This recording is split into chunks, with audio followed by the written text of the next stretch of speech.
দেখো বন্ধুরা, এই লঙ্কা গাছটা তোমাদের আগেই আমি দেখিয়েছিলাম।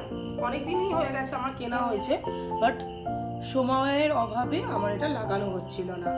তো আজকের আমি এটা এই টপে লাগাবো। তার জন্য এই টপ নিয়েছি, আর আমি মাটিটা আগেই মিক্স করে রেখে দিয়েছি। মাটি আছে আর ভার্মি কম্পোস্ট আছে। ড্রেনেজের সিস্টেমটা করে দিলাম, এখান থেকে মাটিটা বেরিয়ে যায় না। ঠিক আছে, তারপরে হচ্ছে এখান থেকে মাটিটা নিয়ে আমি ওর মধ্যে দিয়ে দেবো। মাটি আমার রেডি করা ছিল, তোমাদের আগেই বললাম।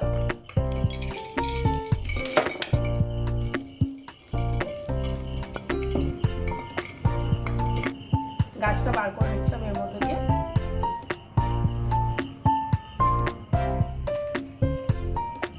দেখো গাছটা বার করে নিলাম।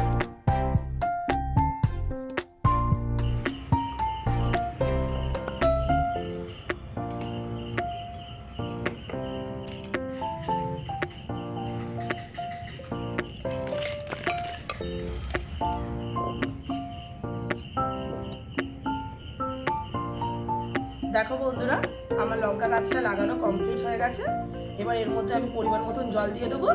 দিয়ে আমার এই যে শেড আছে ছাদের মধ্যে, শেডের বাইরে রাখবো।